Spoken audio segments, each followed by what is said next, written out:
वीक्ष्य लोकान् कर्मचितान् ब्राह्मणः निर्वेद माया नास्य कृतः कृतेन तद्विज्ञानार्थं स गुरुमेवाभिगच्छेत् समिपाणिः श्रोत्रियं ब्रह्मनिष्ठम्। गुरु उपसदन यानी गुरु के पास शुद्ध ध्येय के साथ जाना। मनुष्य जीवन का यह निर्णय सबसे महत्व का क्षण होता है, क्योंकि शुद्ध ध्येय, सही ध्येय, शुद्ध आचरण, गुरु की सेवा करने की अभिलाषा, गुरु के समक्ष अपने अहंकार का समर्पण और विनम्रता महान ज्ञान की संभावनाओं के द्वार खोल देती है। क्या है वो महान ज्ञान जिसे पाने का आवाहन प्राचीन ऋषि सदियों से करते आ रहे हैं? क्या था प्रजापति का वह कथन जिसे विचारक प्रजापति का ज्ञान का घोषणा पत्र कहते हैं? असुरगण की जय, असुरगण की जय, गणाध्यक्ष विरोचन की जय, गणाध्यक्ष विरोचन की जय।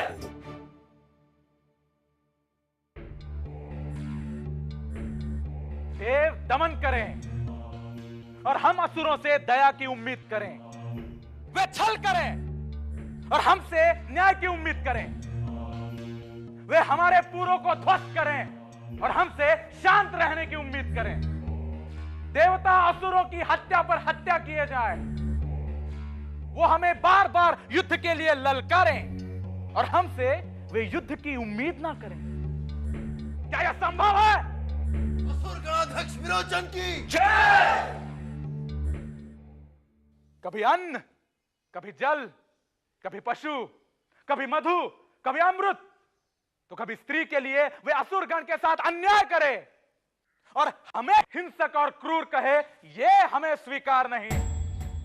कल फिर देवताओं के राजा इंद्र ने सरस्वती पार कर रहे हमारे असुर बंधुओं की हत्या की। अब असुर गण सभा बताए, क्या व्यवहार किया जाए देवगण के साथ? युद्ध,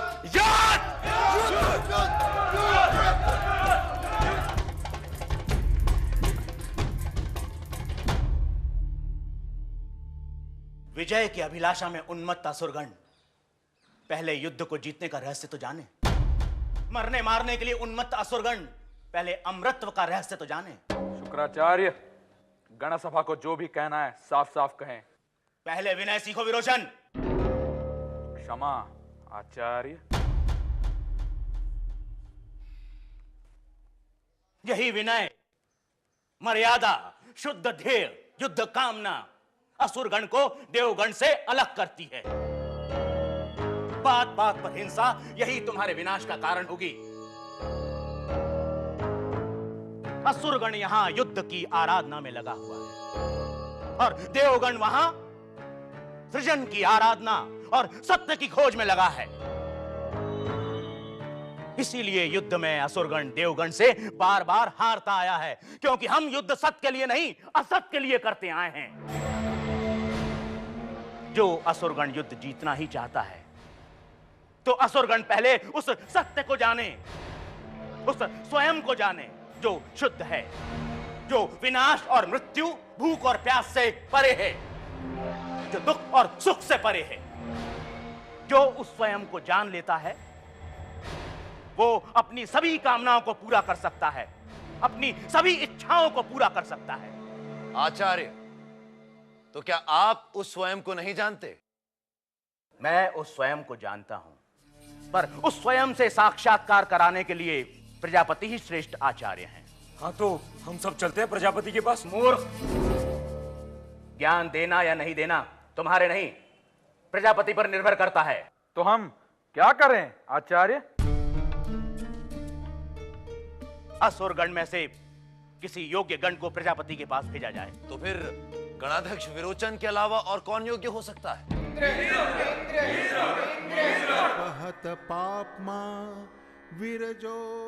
इंद्र, आचार्य, इंद्र, देवगणों की यह सभा तुम्हें एक मत से चुनकर प्रजापति के पास भेज रही है।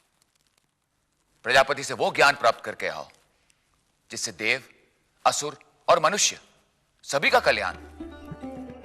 प्रजापति से उस स्वयं को जानकर आओ जो पाप से परे, वृद्धावस्था से परे, मृत्यु, शोक, भूख, प्यास से परे।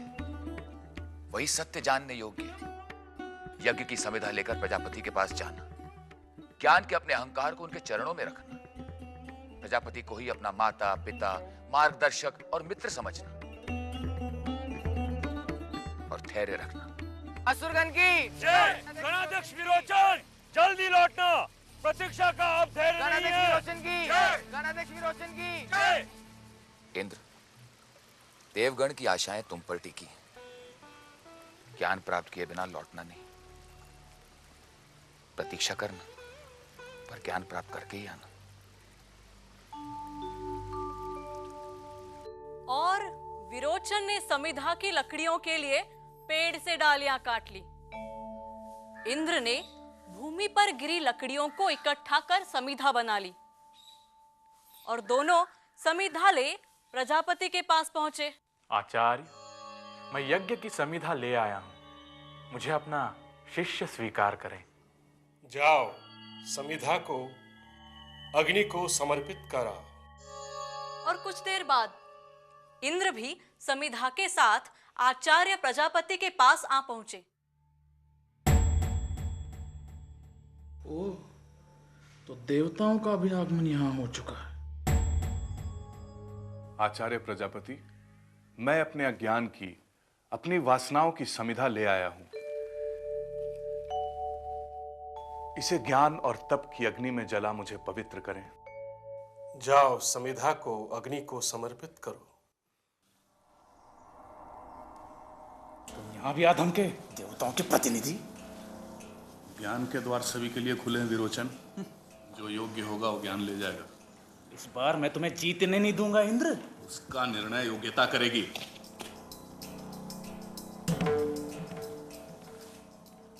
और वे दोनों कई वर्षों तक प्रजापति के पास ब्रह्मचर्य का पालन करते, नाना प्रकार की सेवा करते रहे। एक दिन प्रजापति ने उन्हें बुलाकर पूछा, विरोचन, इंद्र, मैं तुम दोनों की सेवा से प्रसन्न हूं। अब कहो, तुम दोनों इतने वर्षों तक किस इच्छा से यहां रहे? प्रजापति, लोग कहते हैं कि आप उस आत्मा को जानते हैं जो पाप, जरा, शोक, मृत्यु, भूख और प्यास से परे है। जो उस आत्मा को जान लेता है वो किसी भी लोक में विजयी हो सकता है, उसकी कामना पूरी होती है। हम उसी को जानने यहां आए हैं। तुम दोनों एक दूसरे की आंखों में देखो। तुम्हें क्या दिखाई दे रहा है? मैं स्वयं। जब तुम दूसरे की आंख में देखते हो और जो तुम्हें दिखाई देता है वही आत्मा है, ब्रह्म है, वही अमृत है, अभय है। भगवान, फिर जो जल में और दर्पण में दिखाई देता है वह कौन है? वही जो इनमें और सब ओर दिखता है। जाओ, जल से भरा एक पात्र ले आओ। और इंद्र जल से भरा एक पात्र ले आया। अब तुम दोनों जल में देखो और बताओ तुम क्या देखते हो।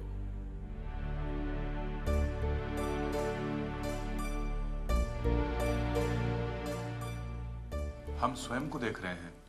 ज्यों का त्यों, बाल से लेकर नाखून तक। अब तुम दोनों अच्छे वस्त्र पहनकर और अच्छे आभूषण पहनकर आओ और फिर जल में देखकर बताओ तुम क्या देखते हो।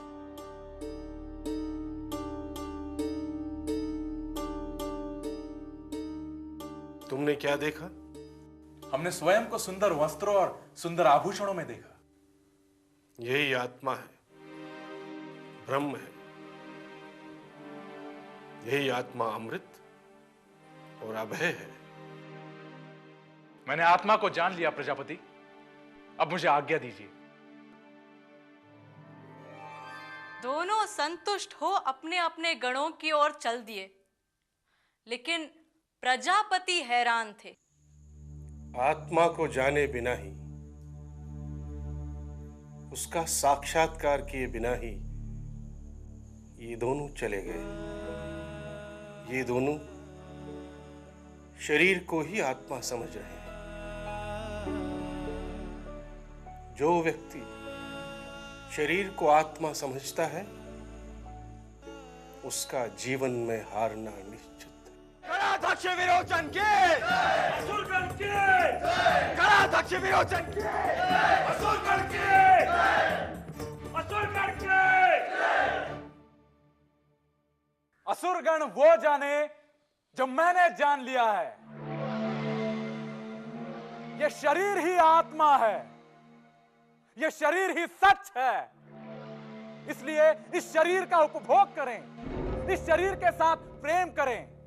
जो इस शरीर के सुखों के लिए जीता है, वही इस लोक में और परलोक में, वही इस जन्म में और अगले जन्म में सुख पाता है। असुरगण की, विरोचन की, असुरगण की, गणाध्यक्ष विरोचन की, असुरगण की। शरीर का सुख जिनके लिए एकमात्र उद्देश्य है, वे असुर। इसलिए आज भी यज्ञ न करने वाले, श्रद्धा न रखने वाले, दान न देने वाले को असुर कहते हैं। क्या इंद्र ने भी यही समझा था? यदि यह शरीर ही आत्मा है जो सुंदर अलंकरण पहनने पर सुंदर दिखाई देता है, सुंदर वस्त्र पहनने पर सुशोभित होता है, तो शरीर के अंधा होने पर आत्मा भी अंधा होगा, शरीर के अपंग होने पर आत्मा भी अपंग होगा, शरीर के मरने पर आत्मा भी मरेगा। ऐसे ज्ञान में मुझे कोई सार नहीं दिखाई देता। मल्ला, मुझे वापस उसी तट पर ले चलो। इंद्र, तुम तो संतुष्ट होकर विरोचन के साथ चले गए थे, फिर वापस कैसे आना हुआ? हे भगवान, यदि यह आत्मा ही शरीर है जो सुंदर अलंकरण पहनने पर सुंदर दिखाई देता है, सुंदर वस्त्र धारण करने से सुशोभित होता है, तो शरीर के अंधा होने पर आत्मा भी अंधा होगा, शरीर के अपंग होने पर आत्मा भी अपंग होगा, शरीर के मरने पर आत्मा भी मरेगा। ऐसे ज्ञान में मुझे कोई सार दिखाई नहीं देता भगवान। अब तुम साफ साफ सोचने लगे हो इंद्र। कुछ वर्ष और ब्रह्मचर्य का पालन करो, तब मैं तुम्हें आत्मा का रहस्य बताऊंगा। और इस प्रकार और कुछ वर्षों तक इंद्र प्रजापति के साथ रहा।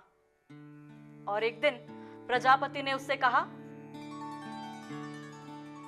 इंद्र, जो स्वप्न अवस्था में आनंद में विचरण करता है, वही आत्मा है,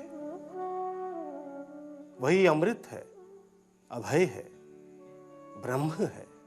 और फिर एक बार इंद्र प्रजापति के घर से संतुष्ट होकर लौटा, पर देवगण तक पहुंचने से पहले फिर प्रश्नों से भयभीत हो गया। यह सच है कि स्वप्नावस्था में शरीर अंधा हुआ तो भी आत्मा अंधा नहीं होता, शरीर अपंग हुआ तो भी आत्मा अपंग नहीं होता, शरीर की हत्या हुई तो भी आत्मा की हत्या नहीं होती। पर फिर भी स्वप्न में आत्मा दुखी दिखाई दे सकता है, उसकी हत्या होती दिखाई दे सकती है, वह पीड़ा और भय महसूस कर सकता है। ऐसे ज्ञान में मुझे कोई सार दिखाई नहीं देता। मल्ला, मुझे फिर उसी तट पर ले चलो। इंद्र, तुम वापस क्यों आ गए? यह सच है आचार्य कि स्वप्नावस्था में शरीर अंधा है तो आत्मा अंधा नहीं होता, शरीर अपंग है तो आत्मा अपंग नहीं होता, पर फिर भी स्वप्न में वह पीड़ा भोग सकता है। ऐसे ज्ञान में मुझे कोई सार दिखाई नहीं देता। तुम ठीक ठीक सोच रहे हो इंद्र। कुछ वर्ष यहां और रहो, तब जाकर मैं तुम्हें आत्मा का रहस्य समझाऊंगा। और फिर एक बार इंद्र आत्मा से साक्षात्कार की अभिलाषा से प्रजापति के यहां वर्षों तक रहे। इंद्र, जब एक व्यक्ति गाढ़ी नींद में, प्रगाढ़ निद्रा में, स्वप्न रहित स्थिर चित्त होता है, वही आत्मा है, वही अमृत है, अभय है, वही ब्रह्म है। सपनों के बिना की गाढ़ी नींद में व्यक्ति को न अपना न किसी दूसरे के अस्तित्व का भान होता है। सपनों के बिना भी नींद तो लगभग मृत्यु ही है। ऐसे ज्ञान में मुझे कोई सार दिखाई नहीं देता। बल्ला रुको। इंद्र, तुम कुछ वर्ष और ब्रह्मचर्य का पालन करो, तब जाकर मैं तुम्हारा आत्मा से साक्षात्कार कराऊंगा। और कुछ वर्षों के बाद प्रजापति ने इंद्र का धैर्य और ज्ञान को पाने की अभिलाषा देख उसे वो सत्य बता ही दिया। इंद्र, ये सच है कि ये शरीर नाशवान है, मृत है, पर इसके भीतर अविनाशी अमृत आत्मा है। अशरीरम भावसंतम न प्रिया प्रिय स्पृशतः। ये शरीर पीड़ा, प्रिय अप्रिय, दुख और सुख की अनुभूति करता है। जो आत्मा को शरीर समझता है वो सुख दुख से बच नहीं सकता। जो व्यक्ति शरीर को आत्मा नहीं समझते वे दुख और सुख के परे निकल जाते हैं। यह आकाश अशरीरी है, आकारहीन है। मेघ अशरीरी है, बिजली आकारहीन है। पर मेघ और बिजली कुछ क्षणों के लिए आकार लेते हैं और फिर आकाश में विलीन हो जाते हैं। आकाश वही रहता है, आत्मा वही रहती है, पर शरीर बादलों की तरह बनते हैं और फिर आत्मा में ही विलीन हो जाते हैं। जो यह जान लेते हैं कि वो ये शरीर नहीं है, वे देह मुक्त हो हंसते खेलते आनंद में रमण करते हैं। वे जानते हैं कि आत्मा शरीर नहीं है, पर आत्मा शरीर से कुछ समय के लिए बंधा हुआ सा लगता है, जैसे बैल एक गाड़ी से। देवो, जब तुम आकाश की ओर देखते हो तो कौन देखता है? देखती आंखें हैं, पर देखने वाला आत्मा है। जब तुम सुनते हो तो सुनते कान हैं, पर सुनने वाला आत्मा है। जब तुम सूंघते हो तो सूंघता नाक है, पर सूंघने वाला आत्मा है।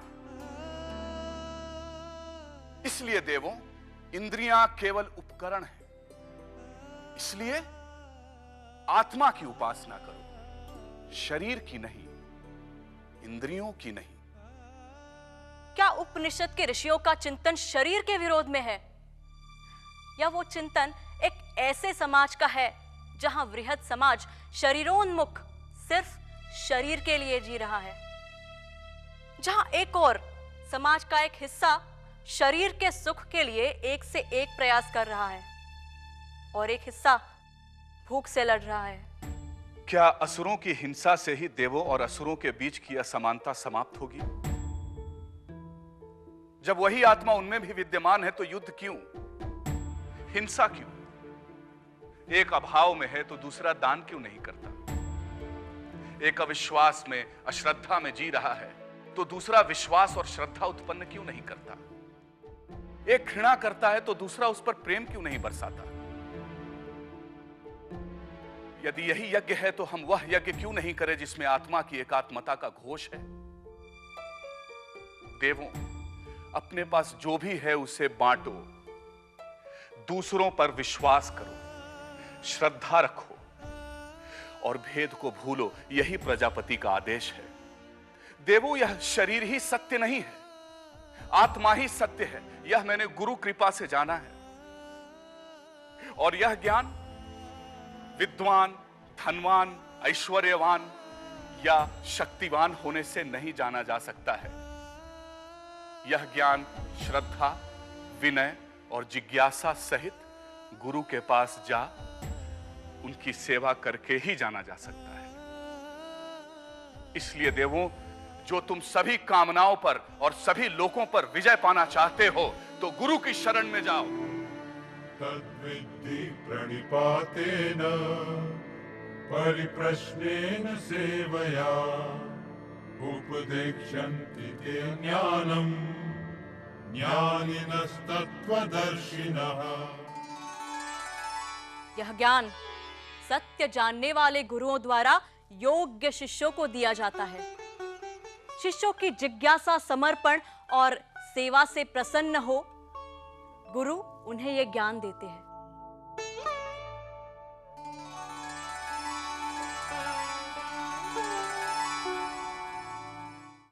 मृत और अमृत के बीच सिर्फ प्रश्नों की चुनौती खड़ी है। कौन से हैं वे प्रश्न जो हर शिष्य को अपने शिक्षक से करने चाहिए? देखिए अगले प्रकरण में गुरु शिष्य संवाद की प्रस्तुति महाभारत के रोचक प्रसंग यक्ष प्रश्न के नए संस्करण से। यस्य प्रसादात् भवमङ्गलार्था प्रसूत गङ्गोपनिषत् विशुद्धा समर्पयामो गुरुचिन्मयाय भूयात् प्रसन्नः स शिवस्वरूपः भूयात् प्रसन्नः स शिवस्वरूपः भूयात् प्रसन्नः स शिवस्वरूपः।